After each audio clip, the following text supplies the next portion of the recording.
Howdy, how everyone. How are you doing on this fine Tuesday evening? My name is Sharon Combs. This is Knowledge or Nonsense. And without further ado, we've been talking about isms within systems throughout this entire month. I know there are a lot of things going on outside, different positions, different stances, a lot of conversations going on, some louder than others.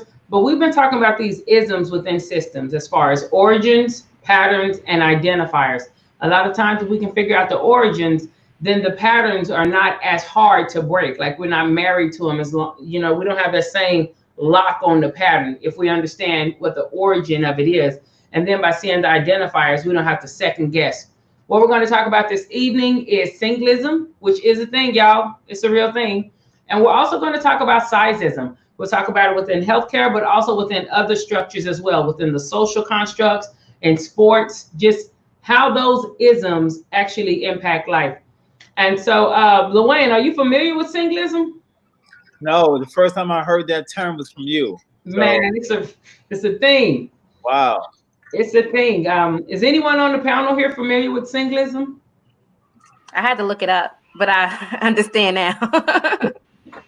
Lila, when you looked it up, did it make sense to you? Were you like, ooh, it really is a thing? I was like, oh, it really is a thing. Like, it makes sense that there are a group of people that because of their single status, ultimately they get put into a group. We tend to do that always. We always want to put somebody in a box, right? We want to make sure that we know exactly where to place someone in any event that we need to do something with them. So I was like, this makes sense. Singlism. So I'm okay with it. I didn't realize how much it could impact people. There's like about 5 or 6 different books that popped up with them. I'm like, oh wow, this is like really a thing. So I'm interested to hear some more opinions on singlism. You know what? When it became I didn't know the term, but I've been married a very long time, close to 18 years, going on 19 years. So my older my aunts, for their advice, one of my aunts said, hey, neither one of you should hang out with single people. I'm like, why? Most of my friends are single because they don't understand union. They're single. I'm like, aunt, you just can't take a broad stroke. All single people are hedonistic, right? That can't be real. But now that I connect the dots, wow, it's a hard. So I'm single so now I'm single, so I'm thirsty. Ooh, see. Your aunt called me thirsty. She just used different language. Her semantics were better. No, but yeah, I completely agree with what Lila was saying, that it seems like as soon as you meet someone, what they're trying to do automatically is place you in this box. Just, want to slap a category or a label on you and move from there, thinking that that's who you are. And I feel like we should be trying to avoid that. And I feel this newer generation does that a better job at more of being a collective force. But, throughout the last, 10 years, just the job force itself, you have 5 different generations you're working with, different types of mindsets and mentalities. The ones of like the silent generation, they're more of, they want to ask those questions of trying to put that label on you. Let me size you up exactly of who you are just by asking you, where you're from, right. your relationship status and your age as well. Oh my God. But now I feel that now that we're in like a more eclectic population and a more diverse population where we have all different types of mentalities and people, we've more become a collective force where we're not worried about, this label or that label. We want to hear your story more and, figure out how to tackle a situation as a force together rather than, divide and conquer, basically. Yeah. Right. I think that's awesome. Like, we really do get more done when we begin to get to know people, I mean, healthcare, whatever you're in, everything is built on relationship, and not necessarily like you're not going to have, by putting people in categories, like you just kind of want to be mindful of that. I know for me, as a working adult, I remember, I'm going to bring Amy back in here. Somebody on here said marriageism. That's funny. Marriageism. See, here you go. All lives matter. We're not marriageism in tonight. For me as a single person, I remember working 2 jobs, like year in and year out in my younger years, because I was single, and I didn't have, like, I still had a good time, but I didn't have like vices. Like I didn't want to go to the club every single night. Like I didn't want to do those things. And I remember like I'm working 2 jobs, and I was just as equally broke as I was when I worked 1 job. And I didn't understand that. But tax wise, what would happen is I would end up owing more money because I was single. And I was like, nothing else, just single. Like that's it. That's it. It doesn't. And so yeah, like you can like sometimes like 25 to 30 something percent of your income goes away just because you're single. And so I had to learn real fast. Like somebody pulled me to the side. They like, let me tell you about tax shelters, or you'll stay broke. Like your W-2 may say this, but so that was one of the things with singlism. One of our commenters said, I was asked if I was gay because I've been single so long. Wow. That's the need you spoke of, Lila. There needs to be something. Yeah, we need a box. We don't have a place to check you. It's got to be something. And it doesn't even apply with just your workplace. Like Luane said, it applies to the workforce also. Someone just we divide ourselves always, and it's just not even amongst different cultures and stuff. It's just among sometimes our neighbors ourselves that are trying to divide and slap a label on you. We're more focused on the difference that we are rather than the common grounds we have, and we try to grow in those those. I think that's learned behavior. What do you guys think? Do you think that's learned behavior? Because I remember when I first started learning how to network and be social, elevator speeches, soundbite type. The first thing people say is like, well, what do you do? And sometimes it's not just because we want to know about you. It's just like, well, what do you do? Because we need to know kind of where to place you. So I think it's a learned behavior. What do you think? I think it is a learned behavior. I can tell you when we moved from New York to North Carolina, one of the things that really stuck out when folks, my neighbors came over to introduce themselves. Hey, my name is, whatever, Dan. I'm an accountant. Like, wow. What do you do? I'm like, what? I shine shoes. What do you want me to say? But it's just amazing how they just want to know how come you have that car, how come you have that house. Forget about who you are. They want to know what you do and how did you get to this place of being. Where in other neighborhoods, other hemispheres, is more, hey, what are you into? How many children do you have? Do you like pets? So it was just a different sort of approach.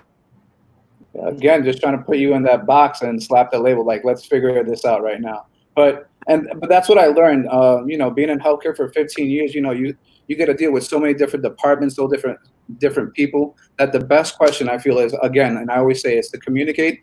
And the question I always ask, what's your story? Tell me your story, or like of what it is you're doing, what is it you're focusing on. That's how you learn more of a person rather than, where do they work, what do they do, et cetera, et cetera. I think we need to get out of the mentality of dividing ourselves and more trying to find out about our one another. It's almost like extreme. I'm sorry, Amy. It's almost like it's extreme tribalism. Yes. What are you gonna say? Extreme tribalism. I think also when you're trying to slap a label on someone and talk about putting him in that place, I think just so many times we feel like we need something to compare ourselves to. So if we put you here, then I know where to place myself in this equation. So if I put you here, I know where my worth fits in this, because I'm not confident enough in who I am, then I need to see where you're at. So I feel the need to not put someone in a box as often if I'm more confident in who I am. Then the what's your story works, because then I'm communicating with a fellow person. I want to know what their life's like. I want to know what they're into. I want to know, and sure, their job can be included in that, but you're also going to find out really quick, is that even their passion? Are they even, are they just working to make the money? But, anytime that I've felt like you're talking about singlism, anytime I've felt like that kind of thing on me, or like, hey, yeah, why are you single? Like, why isn't this different in your life? Again, I feel like it's kind of like, oh, well, again, we need to know where to put you, because then I need to know where I fit And so it says to me a lot more about the person who's asking you that question Right. than it does about anything else. That's good. That's really good, Amy. Yeah. That is really good because Powerful. think about it. We've all been around long enough. Like when you meet people who really are confident within themselves, or like they're affluent and they're confident in themselves, they don't do that. They just be like, "Hey, how you doing? Tell me about yourself. Yeah. Hey, what's your story?" Because they're not trying to compare or vet. Like they're good with it. You know, they're good with it. You know, I went through this part of my life where I was trying to fit in all these boxes just to find out more about myself. I'm like, all right, I have to be in this box and that box, you know, just to try to understand myself more. And the more I looked at that, I realized I don't really fit in any of these boxes. You know, I'm really more of myself. And then I realized I was more focused on other people trying to describe who I am as a person rather than me myself explaining who I am. So I'm like, you know what? Good. Let's break open these boxes, and here, this is who I am. This is what I do. This is what I feel. This is what I think.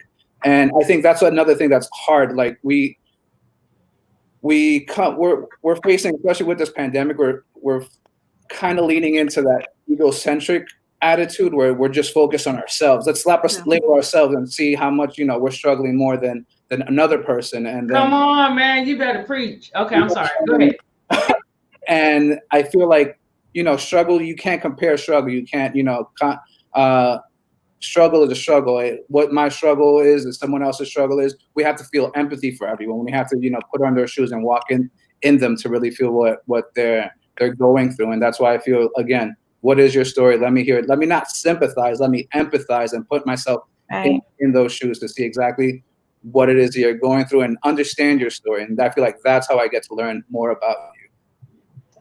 Yeah. That's beautiful. Can I confess something, everybody? Like at first I thought singlism was going to be about like the loners in a department, like the people who just choose to kind of go their separate ways and not, you know, be cliquey and not conform to the group. So when I looked up when I looked it up, I was like, oh, this is totally outside of what I thought. But I think that there's a place for that as well. I think that sometimes because people don't fit in boxes, they get dismissed from the group.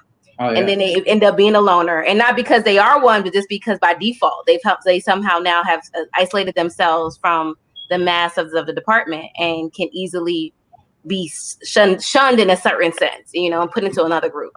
I want to slide in right there. Exactly. And that's why I say with these isms, we want to know the origins so we can see the patterns. See, so the pattern is right there where people shun or put in a group, and then we begin to assign meanings to them. Not based off of a conversation or that person's this, they're not a team player, they're not this, they're not that. We don't know that yet. And so we begin to assign things from our perspective, which may not even be based, like it could be based in the wrong origin. It could be based on me feeling like, you know, this is how all these people act because I know three of them, you know. Whether that's a woman, a black person, a man, a gay person, you know, a Muslim, an Indian, like it could be anything because I know three of them. So now when I see this one, I'm just going to assign these meanings. And so we do see that. We see it in healthcare. We see these isms and systems.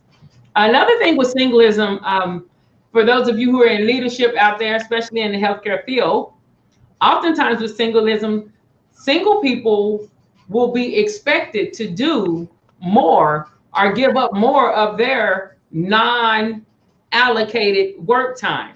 Like I've had people say, well, you ain't doing nothing. And literally like, give me an assignment, you know, and I'm like, dang. So now I have to guard how much I let you know about my life or my Saturday is over. You know what I'm saying? It is over for my Saturday and Sunday.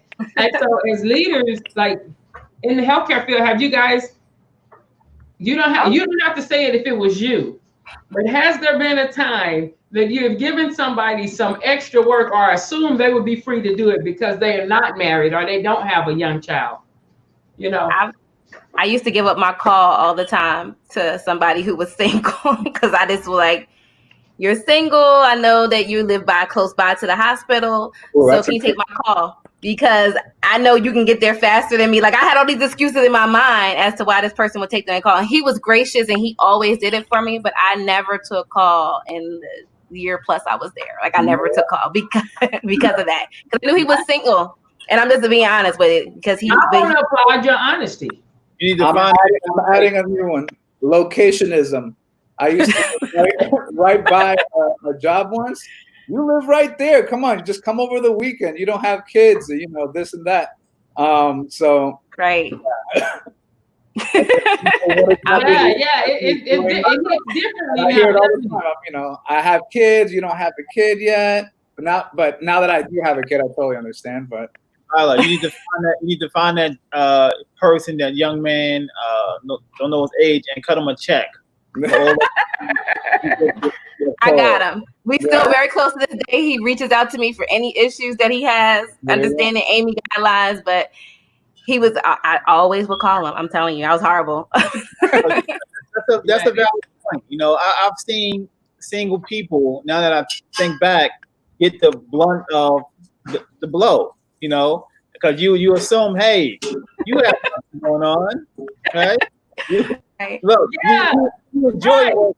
It's going to take some time for you. You enjoy this. I want to give you more fun work to do. Man, exactly. I was working 2 jobs and going to school, and people are still like, Sharon. And because, you know, as you grow, especially if you're new in your field, you're still trying to prove yourself. And if you don't know how to say no yet, don't be not emotionally mature enough to know how to say no. Man, you have to just stretched out working on 2 hours of sleep.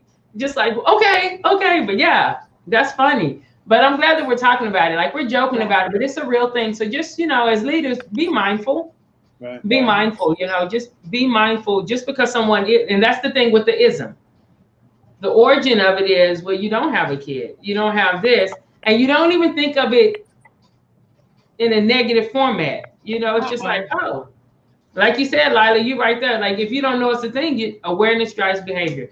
And right. So, you know, and the opposite of that also, you know, I was a young leader in healthcare, and I had people that reported to me that were much older than me, and there's this thing, this roadblock that you hit that, you know, I've been here longer than you, you know, you can't be telling me anything.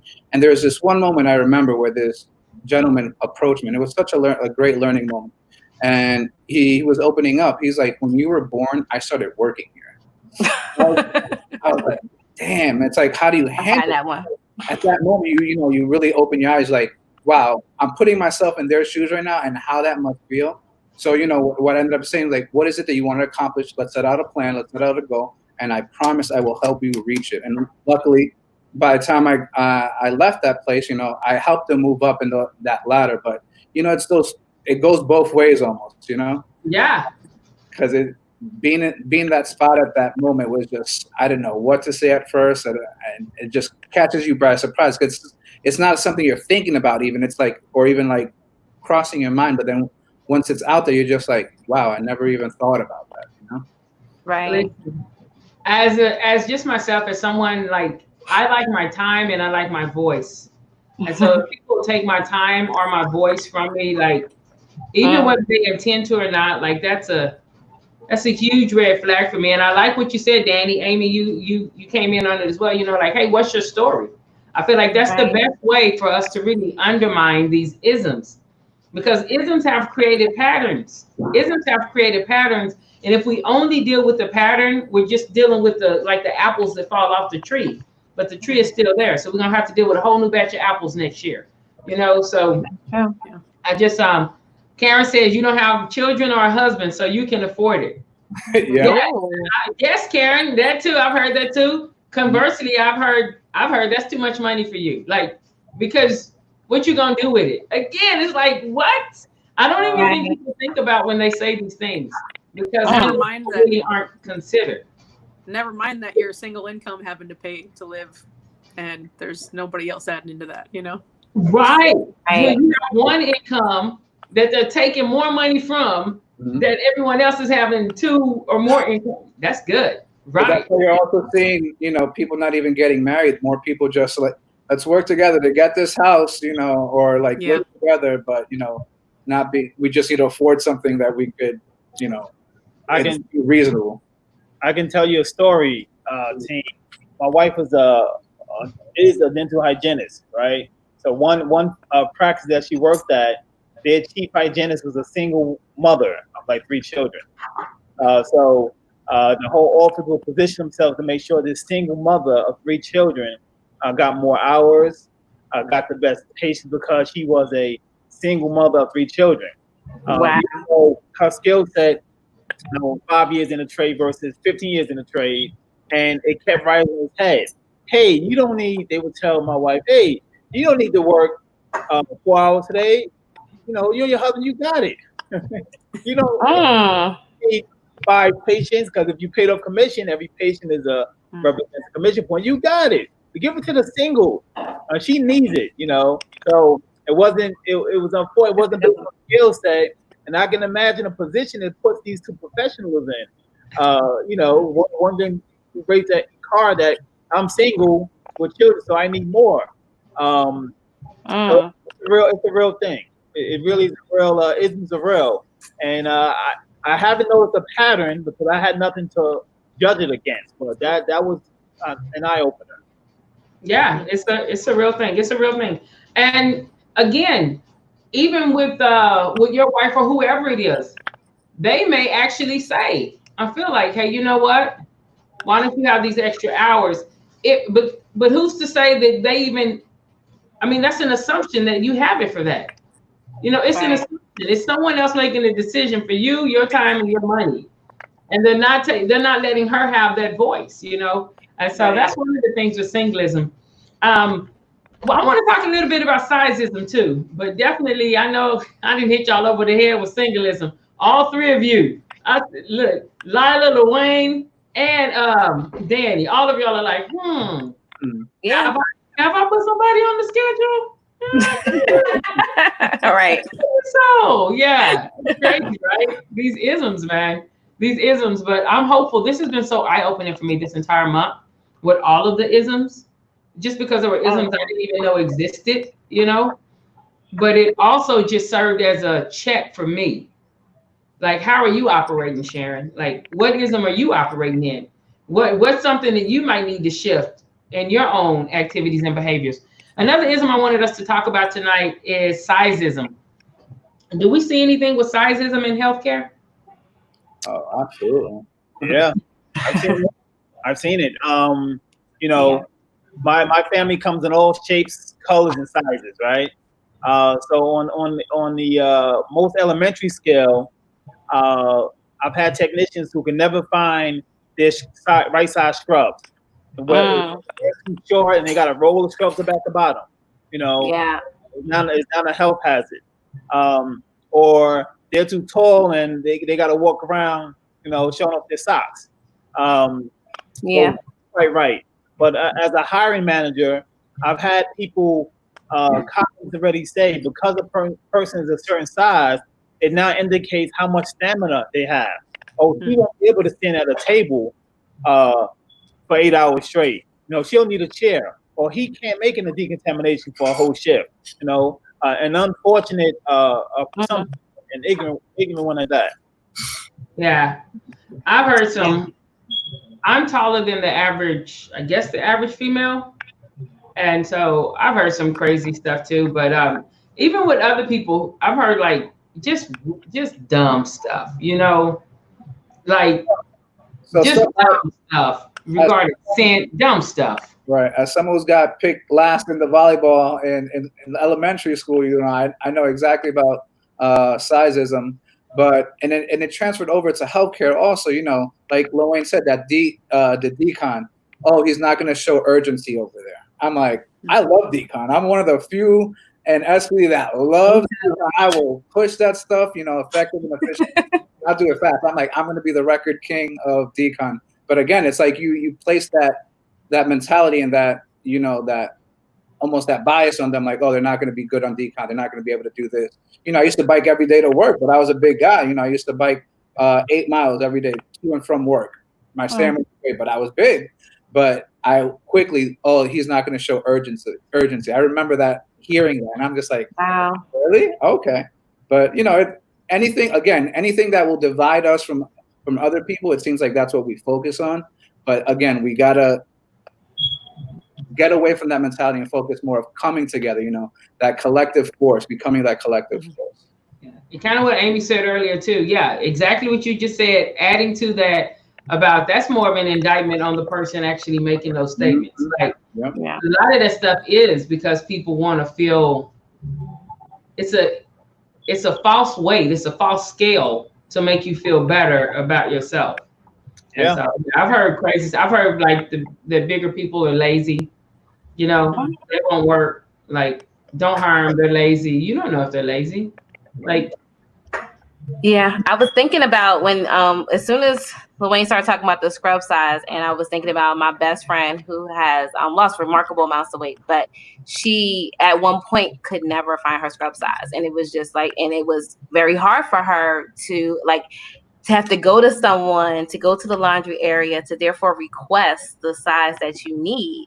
And it was, detrimental to her. And thinking back, like I can remember having those conversations and crying with her because I understood what it was that she was going through. But I had the empathy, but I really didn't have the experience because it wasn't my journey in that sense. Yeah. But I definitely could feel that. So as soon as he said that, I'm just like, that is a sizeism, and how difficult it has been for people who have to go make a special request to go get something that they need to do to perform their job every day, and how difficult that has to be for certain people. Then to have to wait for somebody to sit up there and go, oh, well, I got to go get those 5X scrubs out of this area, and it's going to take a minute, and the humiliation that you have to go through and endure that.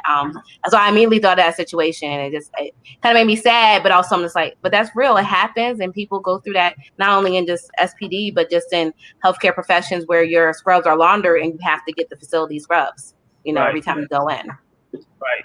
We want one ism that we need to work on is humanism.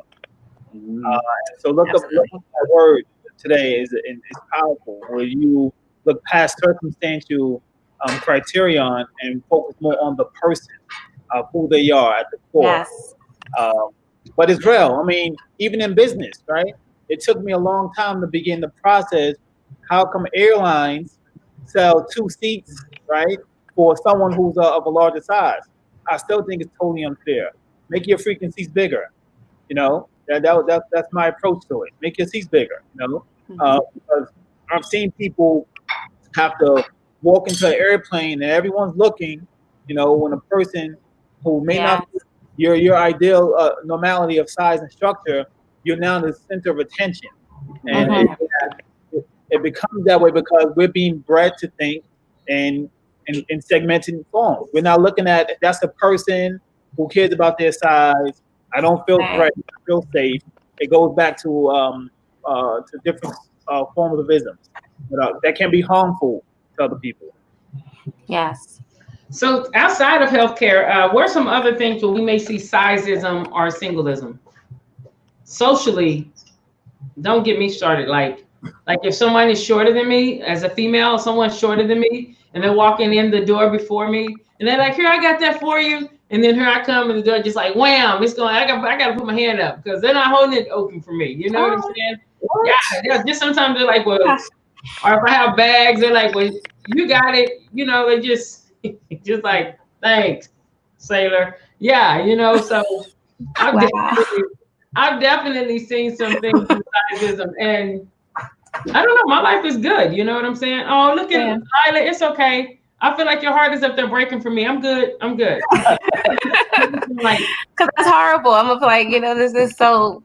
I don't know. Yeah. I mean, so socially, I've heard a long time, right? You ask some of my some of my female friends, right, or cousins, what's your ideal version of a man? Tall, dark, and handsome, right? What about tall? They have to be over 5'6".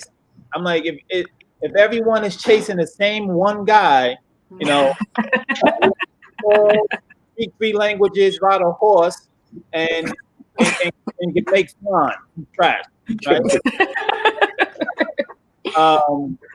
There will remain a lot of single people in the world. So I've never heard that. I've never heard it like that. That's a good point. That is very valid. That's a very valid point.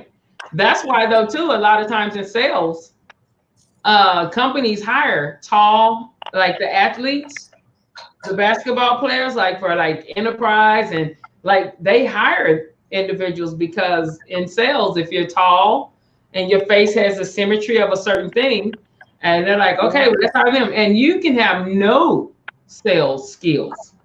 You know, you not know anything about CRMs or anything, but yeah, you get the job. Oh my gosh. Donnie says, I've been in meetings and someone will stop and tell me how adorable I am. And then she has a sad face and she says, like, I am a purse puppy. Oh my gosh, Donnie. That's tough. It's that is horrible. You walk in and someone say, without you opening your mouth or speaking a word, they would say, you look confident, right? You look confident. How does confidence look, right? But you confident looks tall, dark, right. I'm just teasing. Right. You know how to make flan. That's right. Right. Donnie, I'm sorry for laughing at that because I know Donnie, and I have been guilty of when someone who's short and they're mad, like they're indignant over something and they have a right to be, and they're trying to make a point. And I'm like, oh, you know, like their size makes the madness less. You know what I'm saying? And if you know if someone is upset and you're laughing at them or you're not taking them serious, that can be demeaning too, you know. So I'm gonna work on that. I'm gonna raise my hand for that one because I have been guilty of that. Like, oh, yes. I'm there with you. Like, I think Kevin Hart is a funny comedian, but to me, he's even funnier because he's so, you know. Right. I think he's a, you know, so I'm guilty of that. And the same. I mean, even having people who are like who are scared of you when they meet you. I'm like, I've had people say, I sat down. I remember in high school, I sat down in a new class. I came in the middle of the semester and I sat behind a girl and she turned around and she said, I'm scared of you. And I said, you don't even know me. Like, I don't know, you know, but again, I was like a monster in high school. I was so tall and so much bigger than everyone. And so, you know, it's that kind of similar thing that's like, okay, my name's Amy, you know? Yeah, right. I don't know, it's kind of interesting. Wondering, is it a learned behavior? And, you know, if we're brought up focusing on the differences instead of like, you know, we're like all human, that's what they're going to go into. Like, all right, this person's way bigger than me, or this person's this person's that. You know, something that my son did that I love. We were reading a book, and it was talking about different families and different makeups of family. You know, some homes have two mommies, you know, et cetera, et cetera. And there's this one Black American family. It was two brothers and a sister. And my son goes, oh, that's one of his friends' family. And his friend that he was speaking about is white. But there he was looking at the Black American family. I'm like, what makes you say that that's them? They're like, you know, my friend has two brothers and one sister and a mommy and a daddy, just like that family. I'm like, you're absolutely right. And instead of focusing like, oh no, they're different because of this and that. No, you're absolutely right. That's the similarities they both have. And I think it was such a powerful thing that he, you know, basically put out there, and it made me realize, you know, focusing again on the common is so important to bring us closer together. That is powerful. That's very powerful. But that answers Sharon's question: are isms learned? Yes, they are, because children. No, a child is not coming out saying, I don't like you because you're short, or I don't want to eat that because, you know, you have long hair. So they are absolutely learned. Yeah, they are. Hey, I wanted to ask, this is not on the questions, so feel free to answer, feel free not to. Within the isms, and this is any ism, it could be any ism, how do you respond when someone like touches you like without your permission? Based off of a difference, you know? Well, Oh, hey, Lila. all right, because what people will do, it bothers me. People will touch my hair without permission, or they'll just want to touch it. I'm just like, and that to me, it irritates me. It bothers me. I don't react strongly because I've gotten used to it. But when I was younger, I mean, people would constantly. My hair used to be very long, and I used to wear pigtails, so it was just like, we're gonna play jump rope with your hair, like just silly things that kids would do.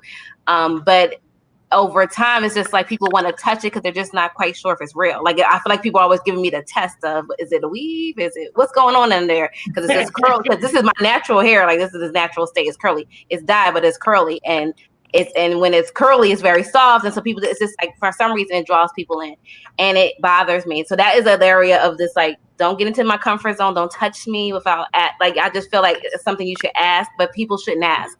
It's one of those things, like, you need the permission to do it, but you shouldn't even want to ask the question. Like, it's a violation of everything with me. Yeah. When I moved to Dallas, I experienced that because I started wearing my hair in twists instead of just the cornrows.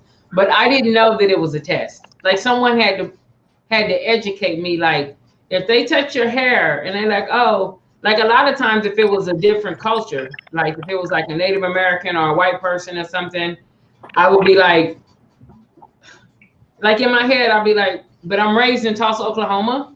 So I have been groomed. I have to catch myself because there's a social construct where it's like you kind of defer. When I grew up, I would always kind of defer to, to definitely older people, period, but white people too. So I just kind of be like sitting there uncomfortable, like, when they get done, you know what I'm saying? Yes. But African American women do the same thing. And they were like, oh, was your hair twisted? And it would be a different touch. They would be trying to touch the scalp, like, and they're looking for the braids or whatever goes underneath, like a wig. But someone had to educate me on that. But now when people just come forward, I'll be like, move, Get away from me. Yeah. Your hands up. Put your hands on me. That's super interesting. We Sharon, you're blurring out a little bit, Sharon. Okay. Okay, just so you know, I had a professor at NYU. I think he taught. He may have taught Latin American studies, but the guy was from Spain. Really brilliant guy. And one thing that resonated with him, he said, your true basic human right was that no one is allowed to touch you. That's your natural right. No one can touch you. And that resonated with me, right? One day, a few years later, I got to meet the president of the university. This guy was like, I don't know, 6'6", and rumor has it he was a hugger. That was just part of his thing. He would meet you and just hug you. So I felt a little, uneasy. This big dude, hello, how you doing? And just hugging him. My head was like on his, chest. I'm like, this is really awkward, for so many reasons. But some of it is just cultural. I know I take a strong Papa Bear defense mode if I'm in a mall and someone wants to come up and just touch your child's head. Oh yeah. Warning, please don't do that. You see me out, don't do that. That's high level defense. But I was taught from my grandmother that your hair is part of your energy, right? I don't know what energy you are taking and giving from your being to this child. So that's a big no-no. Right. All right, excellent. So let me say who we have with us. Amy, were you about to say something?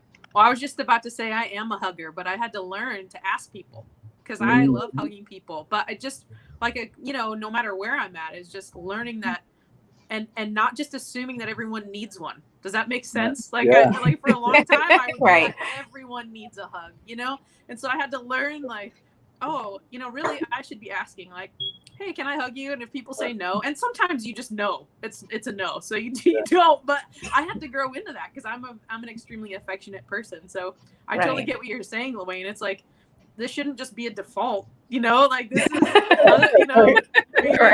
oh, you got too many walls up, I'm gonna hug them out, like I can't make that assumption about people. I have to be respectful and ask people, like, this is something you want? Okay, good. That is awesome. Hey, I love this. This is one of the questions I think I put it in there. Hopefully you guys saw this. If not, then we'll just come back to it later. See how even we're talking about these isms, you know, and we've experienced these isms, but we're still able to like talk about it, origin, whatever, things like that. What is the way, like, sometimes when people talk about isms, I guess because it's so painful or so emotional, and sometimes you're just a jerk. Sometimes some people are just arrogant, you know, and they just, you know, opportunistic in a negative format. But what is a way, definitely within sterile processing, SPD Nation, listen up. With COVID coming how it came, SPD was thrust into the limelight. That's sterile processing, Amy. It's thrust into the limelight. They're like talking about the mask, who's sterilizing the mask, you know, and we know, well, you can't sterilize a mask, but the general public doesn't know that, you know. It's like, okay, who's decontaminating? Who's doing these things? What about degradation? If it's degrade, like all of this stuff. And so sterile processing, if healthcare had a marginalized person, it may be sterile processing. You know what I'm saying? Like sometimes they didn't have, not everyone, not everywhere, but a lot of times in hospitals, sterile processing really didn't have a voice. Like you only know what they do if something went wrong. You weren't asking them about the processes. Right. And so now everything was on sterile processing, and we have an opportunity still, even now, we're still in that window, in that great window where experts are coming up and they're able to say and articulate exactly what needs to happen, what are some of the ways things need to happen, processes. What is it that how can we get it to when we're talking about these isms like this? I know I ramble, just stay with me. When we're talking about isms, how can we make it that we can have a dialogue that doesn't have to get personal? You know, like I have this picture says, don't raise your voice, improve your argument. Like, how do we get to a place where we can discuss things that even are painful? But I don't have to call you out of your name. I don't have to vilify you. You know, if your point, if I don't have a counter to your point, I don't have to then go and say, well, you know, you're this, you know, like I don't have to make it a personal attack. How can we get to when we have these conversations in these windows, so when the world is listening or someone who we wanted to listen, that we actually use it wisely? And we use it in a way to point toward the future and not, well, look what you did. Like, how do we navigate that? You know, something that it's going to be, I feel, my opinion is that after it's going to be a lot harder to do that, to really make these connections, because everyone's going to be, you know, thinking over about, you know, I don't want to catch COVID, I don't want to get too close, et cetera, et cetera. So it's going to add more to the difficulty of actually making these connections. And something I always keep in mind, you know, never take it as personal. Just because you're ready to listen doesn't mean someone's ready to talk, you know? You have to create an environment where they're, you know, you can put yourself out there, your intentions, but sometimes they don't want to let you into that box. They don't want to explain why they're in that box. And that's something I experienced even personally. Like I said, when I'm in different jobs, I like getting to know the people, getting to know exactly what the environment's like. And there was this one where a majority of the people there were from Ghana, and in Ghana they speak Twi. So, you know, I kept hearing them speak, and I'm like, oh, I want to learn. I definitely want to learn. So it got to the point where I was like, I'm Nana Yao, Danny. You know, I was born on this day. That's how you'd explain that, what day you're born. And then I would start making fun, like, you know, I was like, stop kokonsang, stop gossiping and tweet. And, you know, most of the people laughed at it, but there was that one person that felt, you know, you shouldn't be learning our culture. You know, you shouldn't be talking our language. And I didn't think about it until I spoke to them. And this is the person that every time when I was asking questions to learn more, they never participated, never wanted to have me learn about it. But then once they were ready to speak about it, when they were angry, and like you were saying, Sharon, they were yelling instead of helping me explain. And I said the same thing. Once you begin yelling, it's no longer that you're trying to explain something to me. You're trying to win, and I'm not here to fight. I'm basically here to, you know, understand where you're coming from. So once we began conversing, it's more like they take pride and this and that. And I totally understand that. So, again, just because you're ready to listen doesn't mean everyone's ready to talk. So I feel that's something always to be mindful about. I love that. And then if they're not speaking, just be like, oh, you know, you're just being closed off or introverted. Don't attack them just because they're not appeasing to your needs or your wants. Danny, you in the zone. Danny in the zone right there. Danny's in the zone. I think, in my opinion, I think because of COVID and because we were forced to isolate and separate, people are now yearning for more touch. They're yearning to be around, around those crowds. They're yearning to be more humanistic. And I think the only way to bring down attention with some of these tough conversations is to do what we're doing now. Create forums. Right? Create forums where people of different backgrounds and different opinions and different sectors can speak freely about their opinions, about shared facts, about unjustified norms without being judged. So I think by opening this corridor of conversation, this is how the healing begins. This is how you empower each other, and like you said, Sharon, everyone has a voice. Right. Yeah. I can tell you that I know that it's been hard sometimes to see, like in this COVID era, and also with a lot of the other social issues that are going on. Living in a city that we know got into heavy riots over the George Floyd murder, and so things of that nature. And it's been difficult sometimes to remember that you see a post go up from somebody who maybe not your real friend in a sense, but you've befriended them through social media, and reading the statement and immediately get defensive. I'm just like, what do you mean this is what these people like, that type of thing? And then I had to remember that, that person's entitled to their opinion, and I could, delete them and move on with my life, or I can either engage in conversation, or also I can, decide that it's not worth my energy. Either way, but I just feel like sometimes we have to remember that people have the right to say what they want to say, and they're open to the forum, and just not be derogatory in your response back. Because again, like I'm not here to argue. I love that.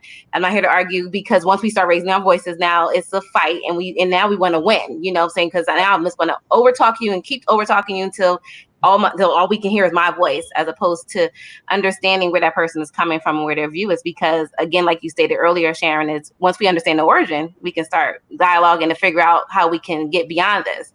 And sometimes it's just that's just where people are. And I can go to where you are, but I want you to come with me to a better place when we're finished with the conversation. I don't want us to both end up still being separated, I like that. Amy, did you have a weigh in or no?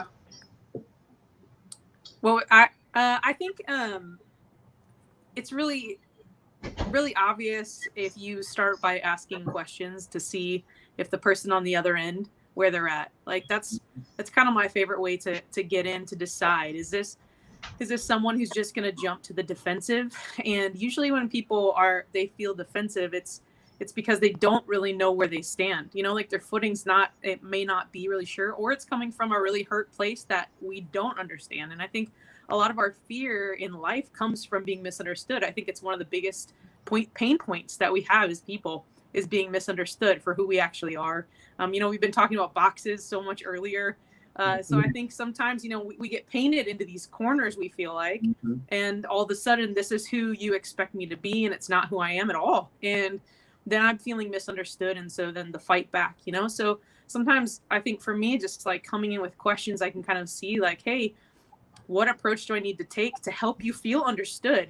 Like what kind of platform can I give you to do that, so that it's less of an attack? And then sometimes people just need to rage because no one has been willing to hear them, so then you have to decide, are you that person who can do that for them, or is this a boundary that you need to draw? Like what, so you have to decide, is this your job to do that, or is this someone who's closer in their life? And I think all of us have those opportunities to decide, like, oh, this is my role in this situation, or this isn't my role in this place. But man, listening for me has always been easier than and waiting, than just like making my own assumption and fighting back, the defensive. Right. So it can be hard though not to go there, for sure.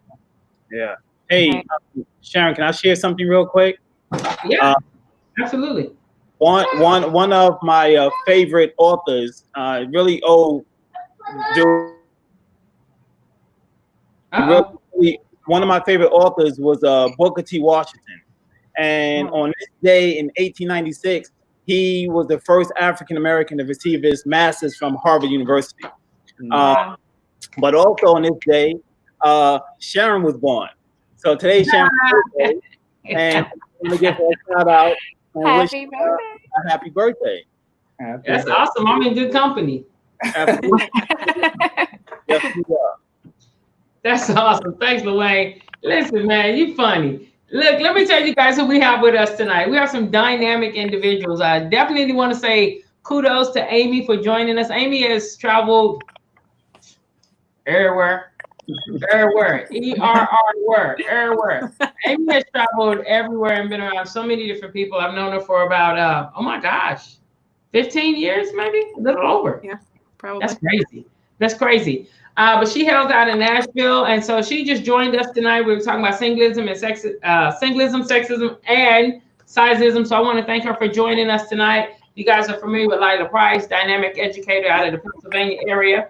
Luane Perkins, president of CS Assist, the #1 online resource for everything sterile processing, and Danny Vasquez, your emergency consultant for everything CS. And so we're talking about these things because even though it's like we're talking about isms, we're talking about isms and systems. If you're out there and you're listening, this is isms and systems. Don't make it just an ism for you personally. Yes, personally we experienced it, but most of these isms they're born out of you see them operating in systems. And so when you're in leadership or you're the supervisor and you're creating a schedule, be mindful. Be mindful that your schedule is not built on isms, No, don't beat yourself over the head. Awareness drives behavior. But we're talking about isms and systems, and we're talking about the origins of them. Because once we know the origin, was this intended to bring greatness or was this intended to divide? Was it, is this something that was born out of an antiquated system? It's like when you have processes in SPD or in any profession that work during the industrial age, but that's over and you're still trying to hold on to something. So you want to know the origin so you can see what the intent of it and decide, hey, it's a process and the pattern that we're engaging in on a daily basis. Is this something that we want to continue? What are the identifiers of this process and pattern? And once you can identify it, then you don't have to feel like you're crazy. You don't have to be trying to work extra. And if you are being victimized by an ism, you don't have to feel like this is just something personal only toward you. Figure out the identifiers, because in the system world, not the personal world, in the system world, you still gonna have to navigate that. Change is coming, but if it ain't here yet, you still have to know what those identifiers are so that you can navigate and work your way up and be in a position of influence so that then you can, be like, oh, this ism is out of here. Let's put in another process. Again, I rambled a bit there, but I hope you all understood. I wanted to say thank y'all for staying with me. We have about 53 minutes left. I need a hot seat question. I need a hot seat question. Yeah. Ooh. Okay, here's the hot seat question. And we're gonna take, I'm gonna show a little video. It's about 2 minutes. But here's the question. In your opinion, which ism is the most detrimental and most impactful? And you can choose the field. If it's the field you're working in and you don't want to say that, then that's fine.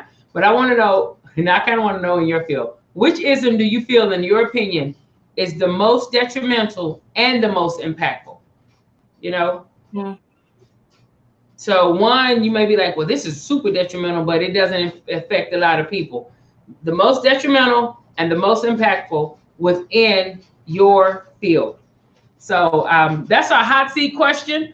Guys with the hot seat question, they don't know that I'm going to ask the question. It's up to them if they want to answer or not. And these are just opinions. So if you have a hot seat question, feel free to put it in the comments or send it to info@ucdileadership.com. We'll see you at about 40. We'll see you after this short clip.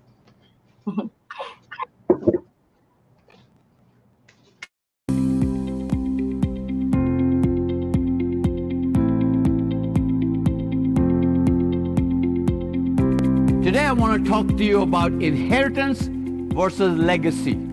Inheritance versus legacy. Those are two separate things. Inheritance is what you leave behind. Legacy is who you leave behind. Inheritance is your life insurance policy. Inheritance is your house. Inheritance is your car. Inheritance is your money. When I die, my wife dies, my children, my grandchildren will have an inheritance. And I think that's a wonderful thing that every responsible person tries to leave an inheritance for their family. But that's different from leaving a legacy. A legacy is who you're going to leave behind. Who will say, he believed in me? Who will say, he gave me an opportunity? Who will say, when I was down, he picked me up?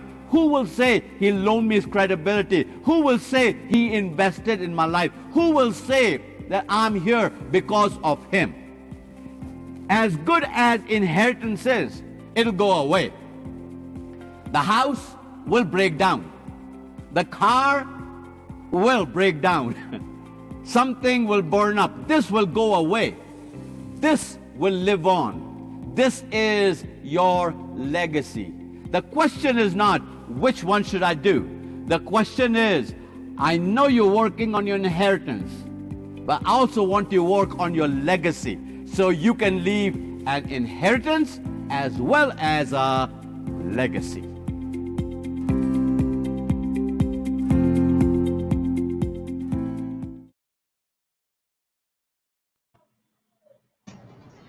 All right, team, we have about 5 minutes left. And so which ism do you feel is the most detrimental and the most impactful within your field? Well, if you had to tell somebody that you cared about, go ahead. Yeah, so I feel that anything dealing No, go ahead.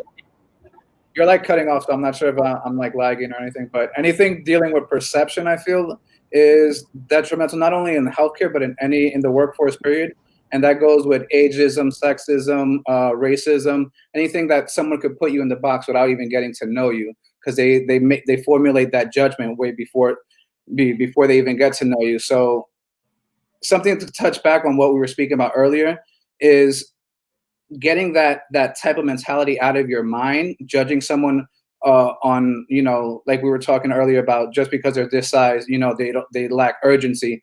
Getting away from that is so important, because it's something that we need to basically reformulate our way of thinking, because we don't want to put those things out there. And this is all backed up by scientific data. The women in the workforce, get paid significantly less than males in the equal positions than they are. And I think a way to combat this is to go out there and start making these conversations, start standing up and creating this dialogue. And something that I feel that is going to happen is people become uncomfortable from this. There's this cognitive dissonance when someone's talking to you about something that you don't necessarily understand or not even necessarily agree with, but they might have a better way of thinking or a correct way of thinking, but letting go of that, something that you were brought up with and something that you so thoroughly lived through, is very, very difficult. But I think addressing those issues, the ones that focus on perception and just, we're going to pay this person less, we're going to give this person an opportunity more than this other person, or just put them because they lack urgency. I think that's what we need to focus on. Just deleting that divide, bridging that gap that we have in the workforce. Good. Anyone else? I think it's, Lila, go ahead. Looked like you wanted to. No, go. I'll let you go. That's fine. I think rationalism, and that's the ability to reason, and allowing reason to regulate conduct and action.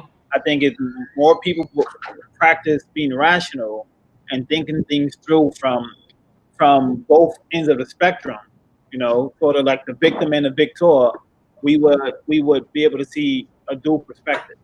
We can reason it out and place ourselves in other folks' shoes and begin to exhibit empathy. Mm-hmm. Right. Absolutely. Wait. So you're saying, I just want to be trying to understand you. You're saying, like, instead of using rationalism, use rationalism instead of using victim and victor. I'll say by way of using rationalism, you can put yourself in a position to understand both sides of an issue, more than one perspective. That's good. That's good.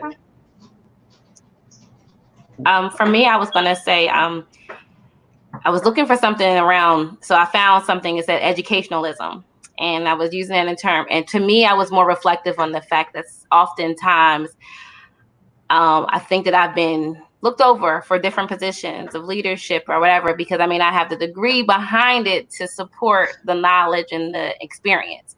And I've been doing what I've been doing for some time now, over a decade. But in the same notion, you know I very well could run a department, design a program, help facilitate in different things. And I've been called on in those leadership roles for different capacities. But oftentimes I find that if I want to settle in a place, I'm usually looked over for those next level positions, that next director, that next management role. And it's just because they feel that I don't have that piece of paper that shows the degree behind the substance of what I'm speaking. So that can sometimes be a hindrance. Sometimes that's more detrimental than anything, because I think that sometimes you'll lose great people because you don't want to put them in that title or leadership role as director because they don't have the degree. Because none of the other directors in the hospital would look down on that position because now you don't have a degree to support it. And I see those hurdles come often, and they've happened to me over and over again. As my father would always say, he was like, "Well, just go ahead and get the degree. Stop slowing yourself up." And I'm like, okay, I have all these other obstacles along the way. But it's one of those things that to me has been detrimental in my progression of growth, because I keep feeling like there's a glass ceiling, and I don't want to keep feeling that way, but I keep getting there over and over again. Well, yeah, and I actually want to piggyback off of that. And I felt the same way. You know, when you sit at that table and, you know, everyone starts knowing what degrees you have and stuff like that, everyone, when you start speaking, that you don't have that degree, so your opinion matters less than the person with the PhD. But, right. You know, that's what actually motivated me to, you know, pursue this degree, just to have like, hey, I have the same piece of paper, probably at a better school than you do now. You know, let me sit at this table in peace and hear me out, hear my needs also. So it does definitely happen. Thank you. Wow. That's powerful. Hey, Lala and Danny, let history be our teacher, right? We had a 2-term senator with 0 executive management experience, goes to the level of president of the United States of America. So I'm gonna drop the mic right there and Amy. Thank you. Amy, did you want to weigh in on this one? I'll say just a little bit with some of the experience that I have. I find that I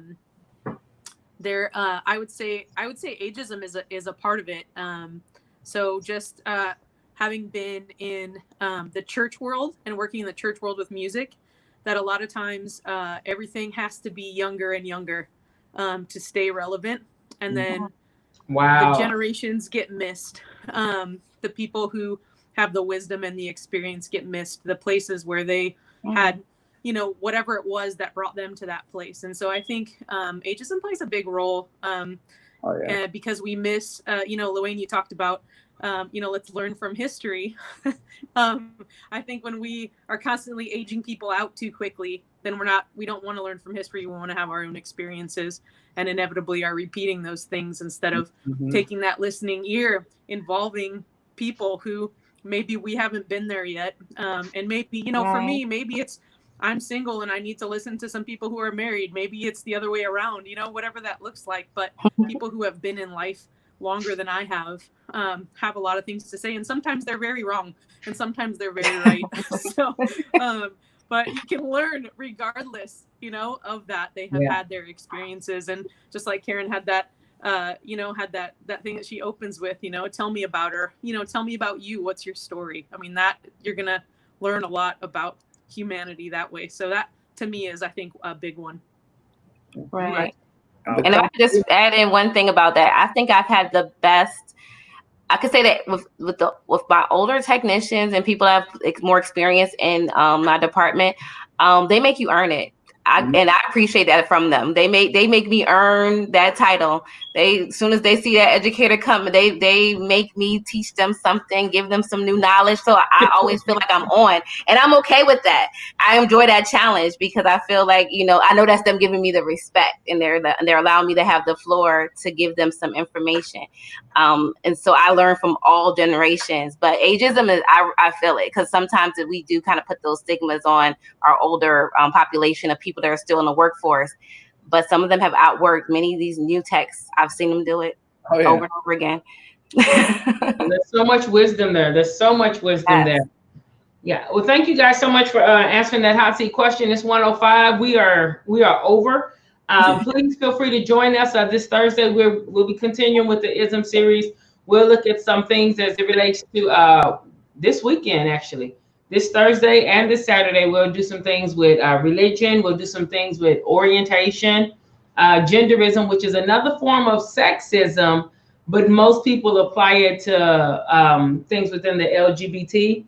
So I'm telling you, man, there's some isms out there. It's crazy. This whole series has been so eye-opening for me, especially with the colorism. Listen, let me just say this for those to all cultures. Just because you are a specific culture does not mean that you cannot have an ism operating in your life, even toward the culture that you are. So be aware of these patterns. Be aware of the patterns. Also, Saturday, we're going to talk about stereotypes. People don't like stereotypes, but the fact that it's a stereotype means that somewhere there was something that made it be like a stereotype is not a one-off. Something happened to create stereotypes.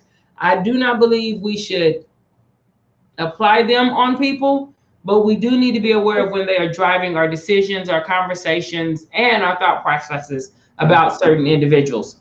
So that's all we have for today. Thank y'all so much. Thank you, everyone. So much. I'm going to end the broadcast. Feel free to hang out for a second if you want. But yeah, any final words before I hit this end broadcast? Listen. All right, join us Thursday and Saturday for Knowledge and Nonsense. The basic thing is it knowledge or is it nonsense? We're vetting the things that we do.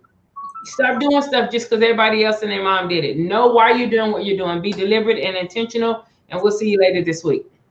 Thank you, Sharon. Bye. Happy birthday.